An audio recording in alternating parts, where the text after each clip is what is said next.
Diamond Rose by Joseph Wayne Clark. There was a small star alone in darkness a long time ago. It glimmered a rose color that caught the eye of a man. As he approached the star, it began to shine brighter. Each step he took, the star bloomed like a rose. It started as a star and quickly became a nebula. After many years of the man fighting darkness from the rose-colored light, the old star granted him a wife. She was blessed with the beauty of a rose, and no other woman would deny she was indeed perfect.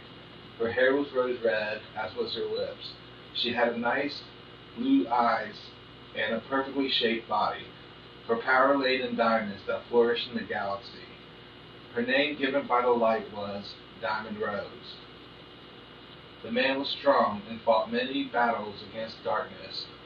With each victory he was given gifts such as runes and relics. He fought the battles with a sword that was made of pearl. He called the sword Pearl Heaven. With his sword himself, the diamond could live happily ever after, forever. Her gowns were made of a reddish diamond which the king had fought for. She had many jewels and a golden crown on her head. He wore a gown that was blue to the eyes. He had many armors to help him survive. They loved each other from the day they met. People began to flock towards the galaxy to worship the land made of diamonds. The king and queen made many followers. All of the people ate 3 healthy meals a day. The nights grew shorter, and the king fought the darkness with his sword and shield. He looked at Diamond Rose and said, "I love you so much, I shall give you my heart." Diamond blushed with her rosy cheeks and said, "I love you too, and I shall always be there for you." Diamond had many friends amongst the visitors. She spent her days talking, shopping, and having light meals throughout her days. The galaxy, now in full bloom, always shined on the king and queen. The king, though, noticed how happy she was with her friends that he told her to spend more time with them. He wanted her to be happy, and he said, "2 things make me happy, loving you and fighting darkness." So he went with his band of warriors. They were close to put a final end to night. With this power, light could be forever covering the world. This would end all bad thoughts and deeds people could conjure. He raised up his pearl sword and delivered a stab into the last remaining shadow of the world. As he did, the man, who was not pure light, fell into a dark sleep. People all around the world celebrated that the darkness seemed to be completely destroyed. They cheered until they learned what had happened to the king. Darkness began to grow with the worries of the people. Diamond went racing towards the warriors who was with the king. They had carried him back to as far as they could.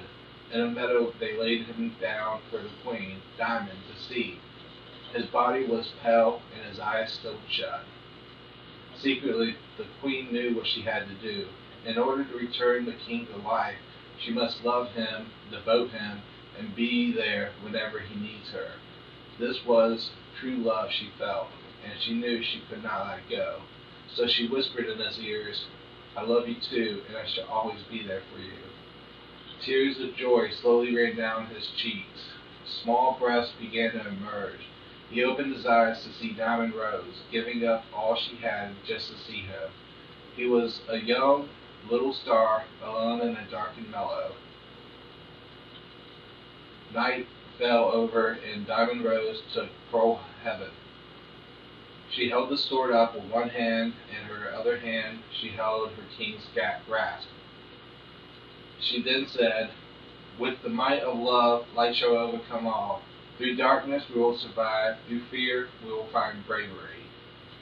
The king slowly began to shine, like a small star. Then he turned blue like a violet. Slowly he began to take darkness reign. There was no more shadows, just the light of Diamond Rose and her king, Elliot Violet, shine blue in place of all the night. The end. Roses are red, violets are blue. Remember when they said, "I love you."